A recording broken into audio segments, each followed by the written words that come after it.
क्या कि नहीं, बहुत मेहनत लगता है, मजदूर बहुत ज्यादा लगता है। अब तो रिंग पीट से करने में आपको लेबर लगता ही नहीं है।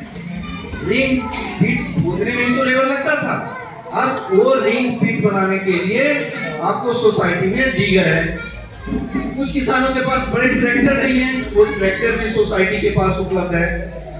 अब आपको सिर्फ अपनी इच्छा शक्ति को बढ़ाना है, विल पावर बढ़ाइए और सिर्फ अपने गन्ना पर्यवेक्षक को बताइए कि हम रिंग पीट से खेती करेंगे, ड्रिल से करेंगे, आपका रिंग पीट डीगर ट्रैक्टर आ जाएगा। हमारे डायरेक्टर साहब यहाँ उपलब्ध हैं। ये हमारे किसानों की प्रतिनिधि करते हैं, इनके भले के लिए बोर्ड निर्णय ये लेती है। तो शुरू में ही ये निर्णय लिया गया था। पहले शुरुआत में जब ये मशीनें आई थी, ट्रैक्टर आया था, तो ये निर्णय था कि भाई जाएगी तो पर घंटा पैसा रहेगा। लेकिन जब ये देखा गया कि 5 घंटा तो ट्रैक्टर चलती है और 3 घंटा आने जाने में, तो 3 घंटे का पैसा और किसानों को लग रहा था। सोसाइटी ने अपनी प्रबंध कमेटी में जो एजीएम जो है उसमें निर्णय पहले हो चुका कि जो सोसाइटी है उसका खर्चा खुद वहन करेगी आने जाने का। तो अब जो है आपके खेत पर ट्रैक्टर आ जाएगा, उस समय से टाइमिंग काउंट होगी। जो आने का पैसा और जाने का पैसा है वो घंटे में काउंट नहीं होगी, उसका व्यय सोसाइटी खुद करेगी। तो इसलिए आप तो मान के चलिए कि वो ट्रैक्टर आपका है, आपके घर से निकल के खेत पर जा रहा है। जब आने जाने का पैसा जब घंटे में नहीं जुड़ रहा तो आप मान के चलिए वो ट्रैक्टर आपका है, आपके घर का है। बस आप बस ऐसा कीजिए कि ट्रैक्टर आए तो कम से कम 5-6 घंटे आपके यहाँ गांव में 1-2 लोग मिल करके चला लीजिए। ये भी निर्णय लिया गया है कि अगर 10-20 लोग 40 लोग मिल जाते हैं तो हमारे जो डायरेक्टर साहब हैं, ट्रैक्टर रात में भी उन्हीं के यहाँ रह जाएगा, चाहे हमारे जो डेलीगेट साहब हैं उनके यहाँ रह जाएगा। जो प्रगतिशील किसान है जिनके यहाँ रखने की जगह हो जाएगी, अगर लोग सहमत होंगे तो उनके यहाँ भी रह जाएगा।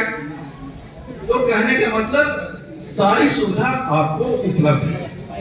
जो आप एक पर्ची वाली बात करें, ये जो है विभाग का शासन स्तर से निर्णय है कि चीनी मिलें जो भी चीज आपको देगी, पहले पहली पर्ची से काट ली जाती थी, वो नहीं काटेगी। अब चूंकि भुगतान डिले हो रहा है, तो अगर भुगतान डिले होगा तो आपका पैसा भी नहीं कटेगा। जो अंतिम पर्ची पर जो भुगतान है उससे इनका पैसा कटेगा। ये विभाग में ऊपर के अधिकारियों का निर्देश है और उसको पालन करना हमारी और चीनी मिल की बाध्यता होगी। ठीक है, तो ये आश्वस्त रहिए कि वही कटेगा, अंतिम पर्ची से नहीं कटेगा। हम नहीं, हमारा निर्णय नहीं है। अरे देखो भैया, ऊपर की बात तो मैं कर सकता हूँ, न ये कर सकते हैं, क्योंकि देखो हम तो अच्छा देखो व्यापारिक बात है,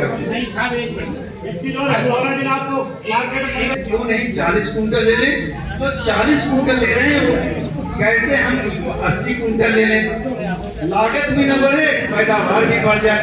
तो कहने का मतलब अगर हमारी पैदावार अगर बढ़ जाती है तो इस साल हम अगर 2 साल के बराबर फिर पैदावार कर लेते हैं। जब पॉकेट खाली होता है ना, तो हर आदमी चिल्लाता है, ये आप हो या मैं हूं। अगर मेरे पास भी पैसे नहीं होंगे ना, तो मेरी यह जवान दूसरी होगी। उसी तरह आपकी जवान इसलिए अंतर है कि पैसा पॉकेट में नहीं है। तो मेरा आशा है कि क्या हम उपाय तरीका कर सकते हैं जो अपने बस में है, उस पर हमारा नियंत्रण है।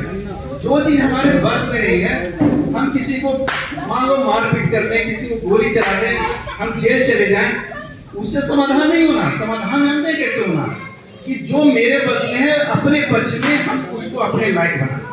तो हमारे पक्ष में है कि हम पैदावार बढ़ा लें। अगर ये पेमेंट देने की स्थिति में नहीं है तो हम इनको न दे करके हम दूसरे जगह सप्लाई कर देंगे। दूसरी चीज है, आपको ये तो पता हो गया, शायद पहली बार आरसी जारी तो आपको शायद पता होगा, ओसवाल और बरखेड़ा दोनों चीनी मिल की आरसी जारी हो गई है।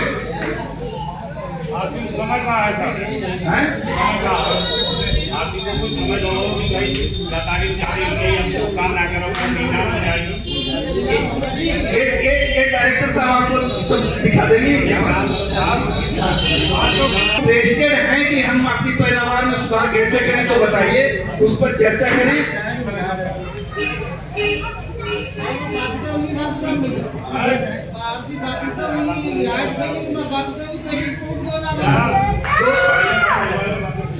ऐसा है भाई, देखिए आप लोग शायद इंटरेस्टेड नहीं, समस्या अगर आपको है तो आप हमें बताइए, उसके बारे में हम बताएं।